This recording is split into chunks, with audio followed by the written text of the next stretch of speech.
crack on. Okay, thank you very much for the introduction. So today we're talking about a high performance culture. I was screaming so much on Friday night. I have to excuse me, my voice is going a little. So how do you create a high performance culture? This is for all leaders. The more senior you are, the more important this becomes, actually. If you're a junior leader starting out, yes, please learn this. But if you're not doing this top down, we've got a problem. Mm-hmm. So the first question really to consider is, what is a high performance culture? What does it look like to you? And why should we care about it? So in the comments, if you are comfortable, tell me just quickly, what do you think a high performance culture consists of? What is it to you? And then I'm going to explain to you what the actual definition is, how we do it, why we should do it, and then answer any other questions that you might have. And excuse the dogs barking, someone's just banged on the door. So while the dogs are having their moment, I would say, for me, I think a high performance culture has an aspect of people doing, like team members, not just doing stuff that they've been told because they've been told to do it. They need to understand. I think if team members understand why they're doing what they're doing and how that fits into the broader picture, I think that can help people proactively find solutions that work better. Yeah. Sorry, I just picked myself. I was going, yeah. I was thinking, I'm scribbling as I always do, so yes. So much to learn. The team will be motivated and engaged, not just in what they're doing, but the wider team. Yeah. And they'll be collaborative and wanting to kind of get involved. And also they'll be kind of brave enough and empowered to come forward with new ideas. Brilliant. So this is kind of describing the result of a high performing team. This is what they're able to do. So Dan said open communication, risk taking. Yeah, brilliant. Any others? Yep. Nothing coming in at the minute. Oh yeah, Dan. Yeah. So we'll give you the official definition, which is how do you get to all of that? And this is all about the whole team adhering to a consistent set of universally accepted behaviours. And this also includes the norms. It's kind of the how we work around here. And it includes the values, and the behaviours obviously are optimal for high performance. Now, this is then encouraged, supported and driven by the leaders. And then it's optimized by all the processes that sit underneath all that to make it happen. Should we just... Sorry, yes. I was going to say, we've got a few more. Yeah, sure. They all just kind of came flying. Yeah. So really quickly, sorry to interrupt, but go on. Danny says, an environment where everyone can bring their best self to contribute towards a safe, prosperous and purposeful role within a supportive and value-aligned organisation. Agreed. Zoe says, trust, respect and recognition of people's strengths. That's one, isn't it? The recognition is so important. Yeah. And strengths and weaknesses to allow people to make decisions and be supported. Yes. Danny also says an environment where everyone can, he said that twice. Maybe we've got it was so good. We'll do it again. Yeah. Gary says one word, culture. Yes. And Paul says a balance of challenge and support with review to clear goals that are always front of mind. Brilliant. And there's so much in there. And as I go through this, let's just see what Joseph said. High performance culture to me is a team group that works together to make things better and more efficient. It betters themselves as well as the company. And then Gary says, not sure about the description of top driven. Okay, there you go. All right. Well, let's come to it. It's just from where I work, I've worked top down and bottom up. When you work bottom up in what I do, you have limited impact because people are controlled by what is happening above them. So they could want to be and do better, but if they're being limited by the culture and the leaders that create that culture, then we have a real problem. So everyone is right, by the way. All of that is correct. It doesn't really matter, but we know what it feels like. We know when we're in a high performance culture, in a high performance team, and we know when we're not. The way we can tell if we're not is that there tends to be a higher absentee rate, a higher presenteeism rate, which is I'm at work, but I'm totally checked out.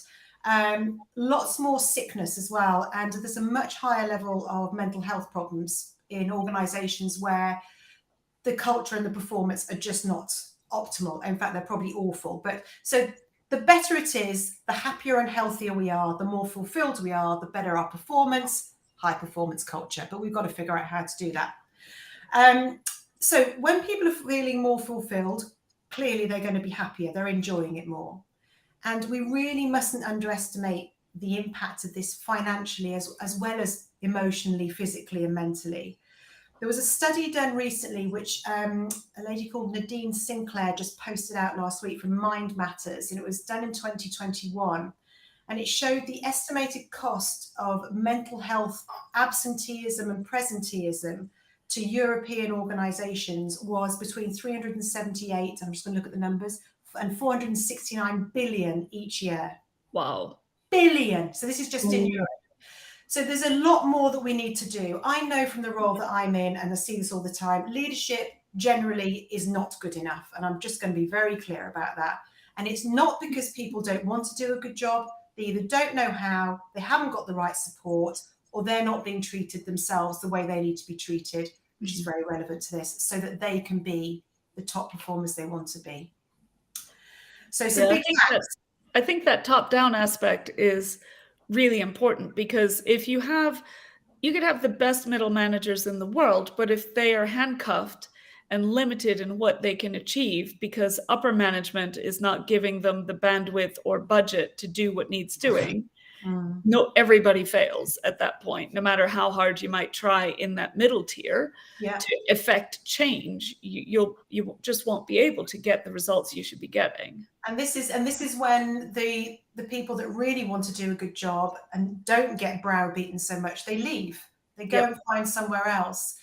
You know, my big game in my head is that one day all leaders will have a coach, not just me, because I couldn't do everybody, but a coach or a mentor that can hold the mirror up and show them what they're doing well and where they could be doing better, because they literally are the puppeteers of the organization.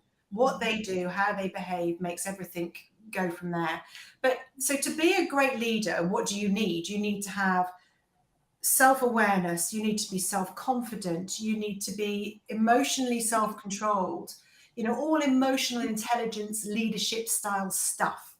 And if you've got that, you can do what's coming next. And if you haven't, that's where you should be starting.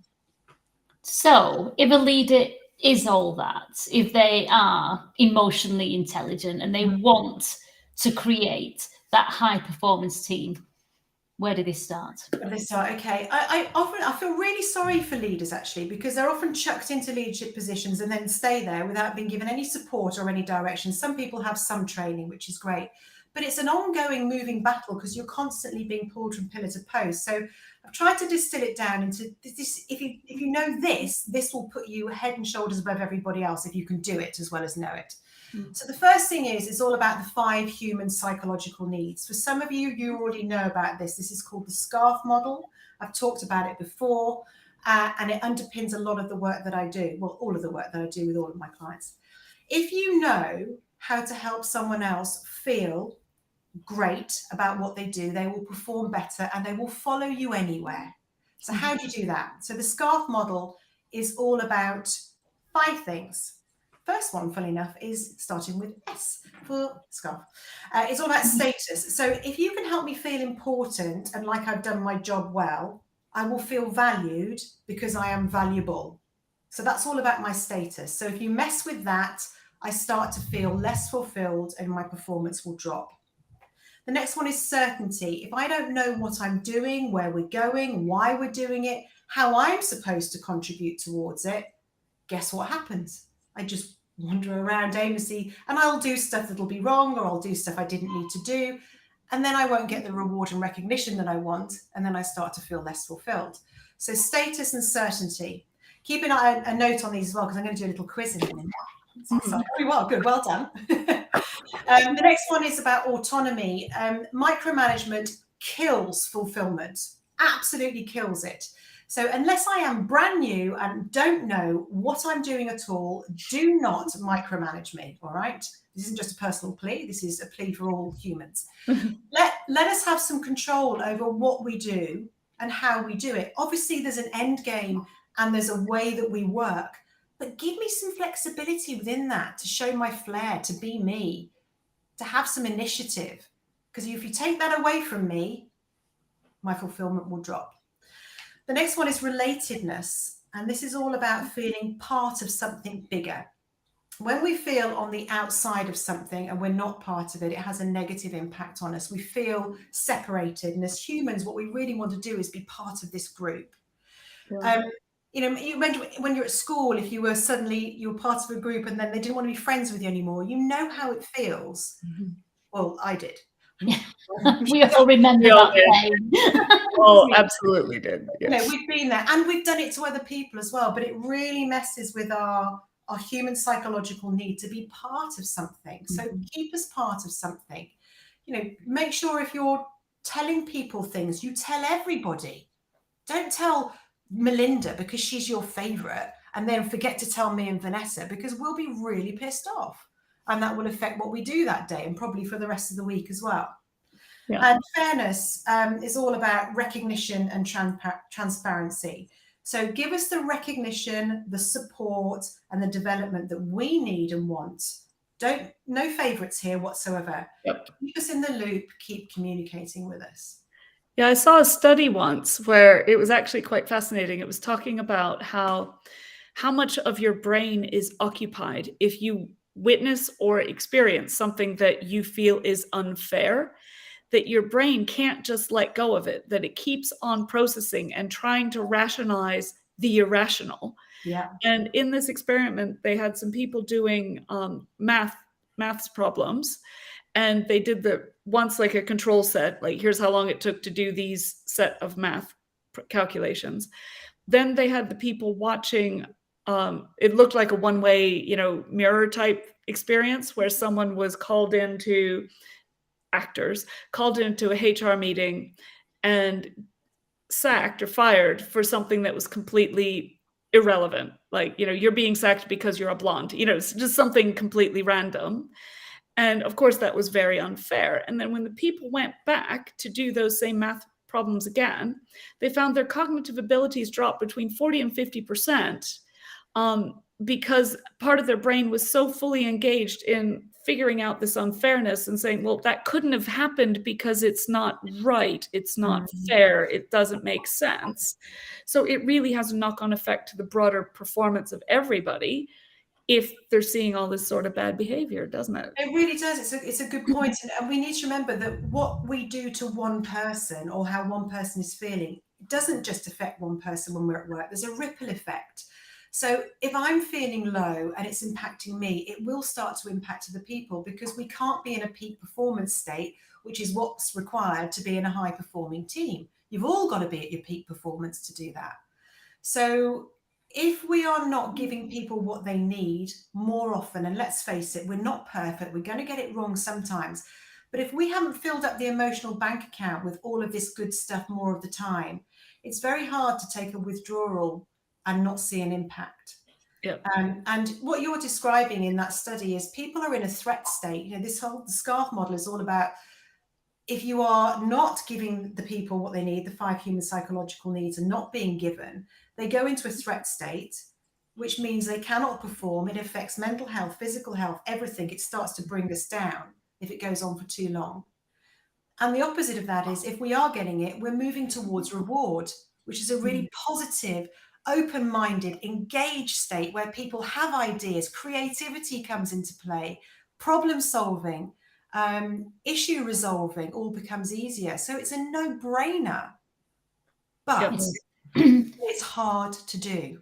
Before you go on and tell us how, let's just jump into some of those comments, because just as you were saying about mental health, Danny says, quick stat, for every £1 invested by employers in mental health, there is £5 returned in reduced absence, attrition and performance. Lucy, also, take note of that. Lucy says, sorry, she's late. She arrived a little bit later, but she's still on time. That's right. And she says, 100% I'm a middle manager. I relate to what you're saying. Gary says, again, bottom up or top down, both have limitations. This is very true. But it's a lot harder to try an organisation from the bottom. So then he does also add that a high performance culture is one that releases the latent potential in every member of the organisation. This includes the leader or leaders. Absolutely. Amechi, welcome. Very helpfully put a link to the SCARF model just in case anyone wants further information on that.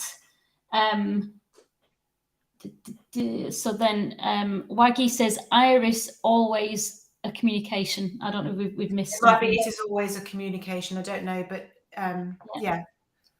Okay. Lisa Foley says, leaders remembering to tell everyone everything is even more important when you are remote working. And this is it's always a big discussion, isn't it? Is how much is too much information, and what's the most efficient way of making, because people do need knowledge and they need information and they need to know where to go for everything, but doing that as efficiently is a problem I'm currently trying to grasp. When you have a communication lead within an organisation, effectively an internal PR person, it's brilliant. But Lisa raises an amazing point, which we all need to remember, is that since we've all gone home working or we've been disconnected more, we have felt more vulnerable and in more threat than ever before. So we're already at a deficit. Yeah, absolutely. Whatever you were doing before was never going to be enough, because we're all lowered. Our what's the word I'm looking for? Our resistance is lowered. Mm-hmm. So we've all got to do more. And to your point, Vanessa, about how much do we share, and if you have something, a lot of leaders will say to me, well, I can't share that with the whole organisation. Fine. Maybe you can't, maybe it's not appropriate, but what you do is tell them you are working on something, you are considering something, and when they will know what the outcome is, that's all they need. They don't need the details. Yeah, absolutely. That sort of commercial thing. Okay, yes, we know we have a problem with this internal system. We're talking to different vendors. We can't release any details until we make a decision. Is plenty of information. It knows that it lets people know that something is in the works, that they have been heard, and that their problems will be addressed. And especially if you can add in, hey, if anybody wants to participate in testing this or be an early adopter, let me know. Then that lets people take even more ownership, and also helps people kind of make that transition more easily, because if they are choosing to be involved, then that takes away some of that stress around change, doesn't it? It absolutely does. And so, yes, inviting people to get involved. Also, something came into head as you were talking about empathy, is if you can't tell people something because it's life and death, and let's face it, how often really is it life and death? So let's just be serious about this for a second. You know, we're dealing mostly, unless you're in some sort of hospital environment or something where people are dealing with life and death, generally we just think our jobs are really important and we can't tell people stuff. So think about your intent behind your decision first. If it is important and you cannot share it for good reason, empathize with the people you cannot share it with. Tell them you would understand how you would feel if you were not getting this information. That is all we need. Yeah. Empathy. Tell me when you can tell me, and then you've ticked some boxes and you're ace. Fabulous. Okay, so just a few more comments and then you can tell us how. So Amechi says, if your emotions are running the show, it's really hard to perform at your best. Exactly. And that's what you're saying. If you're in a state of fear or, you know, or unfairness, if something's unfair, you just can't get over it. You can't do it, no. Danny, very usefully, thank you, shared the resource for the mental health statistic from Deloitte. Thanks, Tahorul, sorry, I know we'll pronounce that wrong, says this is great, so thank you. Thank you. Danny also adds, in a comms vacuum, people create their own stories. That is so true. And then they look for evidence to support those made-up stories, this confirmation bias. Absolutely. And that's it. So don't let a communication void happen in your organisation. Keep communicating. Yeah, so anyway, that's even a bigger risk with the remote working too, because, you know, if upper management isn't hearing kind of the water cooler whispers, let's say, they can't proactively cut it off at the pass. And so if it's just things that are happening in like Teams chats or, like some sort of whatever internal platform you're using, management and, people just don't have the visibility and like those sort of overheard whispers and being able to ask questions and get that connectivity when they're remote. So how do you mitigate that? You can mitigate that through better, effective communication, making sure everybody knows, as Sarah had said, not even, or even if you don't know how it's going to come out, what vendor you're going to use, whatever, you don't have to. Just say, we're working on it. That's good. I love this from Amechi. You're absolutely right. Our brains are hardwired, although they are more malleable than we choose to believe if we're willing to put the effort in as we get older. It's just harder to change the things we've chosen to believe. But we do. Every time an external event happens, it goes into our brain and we distort, delete, and generalize the information through everything we've ever experienced. From the day that we're born, from the second we could hear, so even before we're born, I would imagine. And we look for familiarity and patterns of behavior. So once we believe something, we'll look to make it happen again so that it confirms our bias. And yeah, it's a fascinating thing. So we're actually full of lies that we've told ourselves over the years, but we're digressing. But you're right, communication, even if it can just be a bit better. And remember, we're not looking for perfection. We're looking for small increases in being better at this. And that has a massive impact on people. Fabulous. So you've told us about SCARF. Yes. Status, certainty, autonomy, relatedness, fairness. You see, I wrote well done. Yes. So how can a leader make sure that they are delivering that and supporting their organization with that? Okay, so it seems really hard, and everyone thinks leadership is the toughest job on the planet. I'd say you're probably right because it involves so many humans. However, we make it harder for ourselves if we can't lead ourselves and we can't self-manage first. Let's assume we've done that. If you haven't, then please ask for some support. There are 5 questions that employees have, including you as the leader, that you need to have answered to help you hit all of those 5 human psychological needs. The first one, before you do anything, is about the vision. We need to know, where on earth are we going? Why are we going there? If we don't know where we're going and why are we going there, how are you supposed to inspire me as a future employer, as an existing employee, as an investor, as a customer? I mean, Vanessa, you'll be all over this when you start thinking about branding and everything else, but it hits every part of the business. But as a leader, if I can't inspire my team to say, it's going to be a great day today because remember, we're doing this, it's a big thing, we're going to make this happen, it's awesome. How am I supposed to be excited? Yeah. How am I supposed to be excited? So if you think about the 5 human psychological needs, which one of those, the vision, does that hit? You can put your answers in the chat box, or I can just ask my co-host and put them on the spot. Can I? Yes, Vanessa. I think it's relatedness. It's knowing that you're part of something big. So if there's a vision, you know that you've got a job to do to get us there. Absolutely. And the status, but there's others as well. It's status as well, because if I feel that I'm part of something bigger, then I feel valuable. Certainty too. And certainty. Yeah. So boom. It's everything. So if you do nothing else, have a whopping, cool, inspiring vision, and make sure everybody knows about it and talk about it a lot. Okay. Relatedness. Yes. Very good, Danny. You win a prize. I don't know what the prize is, but you win one. Goals. The next thing is, if I don't know what I'm doing to help achieve the big picture, which are my goals, how am I supposed to do them? You need to make them realistic. Or, I'm not going to talk about SMART goals, but they've got to be realistic. They've got to be measurable. They've got to be inspirational. And I've got to be emotionally attached to them. I talk about SMARTy goals, not just SMART, because SMART's a bit dull. So let me have a say in how I do it as well. Help me plan those goals, but let me help you plan my goals. And then I'm actually involved, which hits what in the 5 human psychological needs? Relatedness again. Yeah, but fairness. also status and certainty, because I would say status, because if you as my, as a leader are asking me as a contributor where I want to go and how we can work together to get me there, then that means that you value what I have to say. And Exactly. therefore that accords me the status, which makes me feel more connected to the organization. And autonomy, because I've now got autonomy. Yep. It affects so much. I mean, Yep. it's brilliant. So vision. So tell me where I'm going and why we're doing this, because I want to be excited. Help me feel like I've got somewhere achieving it. So give me my goals. And then the next thing is all about giving me, how do I know how I've done? I need feedback and I need coaching.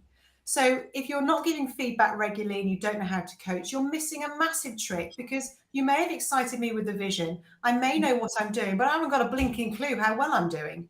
And I could be doing it better. Yeah. Or I could be going, wow, I'm amazing. And I could be teaching other people. So missing something massive there if this isn't part of your organization or regular daily work. So what does that hit, just very quickly, because I'm aware of time, but what do you reckon? Feedback and coaching. That's the certainty. Yes. Autonomy. Yes. Fairness. Yeah. All of them again. And relatedness, it's almost all of them again in one way or another. I mean, status. It's hitting buttons at different levels, but it's just the basics that we really need answered. Where am I going? What am I doing? How am I doing? And the next thing is all about reward and recognition. So how am I going to be rewarded for what I do? It's not that we come to work to be rewarded, but we don't come to work and ask not to get paid. We're there for a reason and we want to do a good job. How can I show and be given some reward when I've done more than a great job? Help me want to do more than that. And this isn't just there'll be a bonus and the whole company will have it. Make it specific to me. Know me. Understand what drives me. What if all I really wanted was an hour extra in bed on a Thursday morning? And if I did X, I could have that. It's the tiny things that matter. And they're the ones that we remember, not the pay rises, not the bonuses. They're quickly gone. They're expected. It's the small stuff. It's the personal stuff that matters. What is your thought then, Sarah, on, I see some organizations on LinkedIn or, perhaps within internal structures doing those sort of memes, or like who's like employee of month, or we're commending Joe Blogs for doing something this past month and so forth.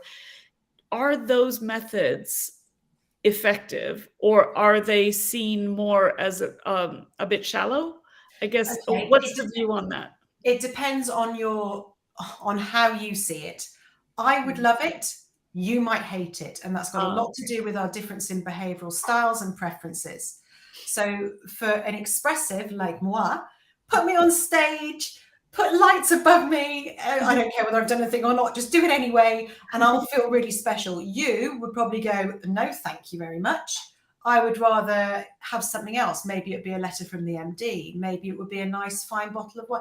This is why it's got to be, you've got to do more than just the generic, if you win this, you win a bottle of bubbly. What if I don't drink? Yeah. Ask me what I want instead. Yeah. So I think they work and they're important, but they won't work for everybody, which is why you need to do the other stuff as well. We've got quite a lot of comments. Do you want to carry on with this bit? Can I just finish this very quickly and then I'll come to comments. So what was I talking about? Rewards and recognition. So that was about status, relatedness. You're getting the picture. It hits the human psychological needs. The last one is all about support. Give me the support that I need for the task that I'm working on. Don't just give me the support you think I need, because that's what I've always needed on every task. So this is all about situational leadership and about the level of support and direction someone needs on a specific task. So look at me, look at the task I'm working on, and then decide how much support or direction I need. Don't assume because I've been working for you for 10 years that I can pick up a new task and do it brilliantly without any support. I will get upset. It will mess with my feelings of greatness about myself. I still need your help. Okay. Good. Right. I've got loads of comments, so I'll fly through them and then you can concentrate on any of them at the end. Okay. So Joseph says, and some of these are related to things that we were talking about Yeah, maybe a few sure. minutes ago. So emotions and mental health are important, but the balance to maintain is really hard, especially in these times. Again, we were talking about working from home, weren't we, at that point? Paul says, interesting conversation. He had to leave. Really important that organisations find a way to know or measure their performance, whichever part it is that they want to measure. Waggy had said ownership. An ownership leader is needed. And Mechi asks, do organisations need to be aware of comms fatigue to a point where we switch off? Yes. And that's why it's really difficult, isn't it, for an organisation? Because again, people like to be communicated with in different ways and different levels. So to find the most effective way, and then also make sure that that communication is I was going to find the French then, findable, retrievable, kind of what the word is. If everyone can go and find the information they need so that they can kind of fill that up, that's really important. But also just with this comms fatigue, this is a lot to do, I think, with people are back to back to back to back. Now we are like this. They think, well, we'll just, you're free at 11. You've not been free since 11, but I'll get you at 11 o'clock. People aren't weeing, they aren't drinking, they aren't eating, they aren't stopping, they aren't thinking, they aren't calming down. It is absolutely ridiculous. Please stop. Make it mandatory. No one's allowed to do back-to-back meetings. That's me. My whole week's back to back. Anyway, moving on. Joseph says, as a member of executive management, I take very seriously to keep everyone informed as best I can and to make them feel part of the bigger picture, even if that means it is not reciprocated. Communications is key. Danny says about relatedness again as one of the answers. Gary says, do you think that leaders have a realistic expectation of their team's resilience or an unrealistic expectation that their teams will simply bounce back and flex into the new post-pandemic paradigm? I think they have an unrealistic expectation, but it's driven by a desire for it to be so because they don't know what to do about it. It's unprecedented. And if you weren't a brilliant leader before, do you hate that word? It just popped out. But if you weren't brilliant at leading before, you're going to be even worse at leading now because you've got distance between you and your expectations. You just want everybody back in. And the impact on mental health from the last 2 to 2.5 years and people's imposter syndrome, self-limiting beliefs is astronomical. If we choose to ignore that, ignore it at your peril. Get better at leading is what I will say. And just because it's a different skill, isn't it? And a lot of people think, well, I'm fine to go back to the office full time. I want to. So everybody else must want to also. No, that's where that personalization comes into play. So Waggy also says vision, values, priority, and timed reviews. Brilliant. Deborah says, yes, people need to feel they are valued and understood. Lucy suggests a book, a great resource for leaders, middle managers, and future leaders, humans, is The Coaching Habit by the amazing Michael Bungay Stanier. He's brilliant. If you don't know how to coach, read that. It'll give you what you need immediately, but then learn to practice with someone and learn how to do it really well. Very good. Gary says specific person-centered rewards are far more effective. Yes. Waggy says establish a climate of success. Danny says that's a great description of culture. It's the sum of small, authentic, consistent behaviors, totems, taboos, and rituals, not one-off grandiose thing like Pizza Fridays, beanbags, and installing a slide in the office. I need a slide. It doesn't all work for me, but no, you're absolutely right. It's the little things that count. Okay, Lucy says, oh, it's like the love languages, but more like leadership languages. Danny says, and met judo, yes, 100%, they do. Great question. Which was the question that he was talking about that we distort, delete, and generalize. Right. Yeah. Okay. Gary says, it is the love languages. I love my work, and if my needs are met while I'm doing it, then I grow inwardly, and it has a positive effect outwardly with better performance. And that, can I just say, that captures it exactly. If your intent as a leader is to help other people be their best, which I highly recommend that is the intent you go in with, all of this becomes a lot easier. If you're spending all your time worrying about how you look and how you're performing, you're looking at it from the wrong angle. So care more about the people, not the about individuals yeah. and the individual. I like that. So Zoe says, I also think that people have thrived at leading through the pandemic who may not have done before. Yeah, maybe so. And actually, I may sound like I'm being really negative. Remember, I'm seeing things from one side, but there are some people that have really stepped up, and impressively so. And Amechi says, Zoe, very, very true. And equally, some may not be the right leaders post-pandemic. Again, it's a different. We've got to go with what we've got in front of us. Oh my God, we're ahead of time. So thank you, Sarah, for a valued presentation. And then Danny says, too long, didn't read. Happy bees make tasty honey. There you go. Yep. Okay. Well, listen. Hopefully everyone's got something from that.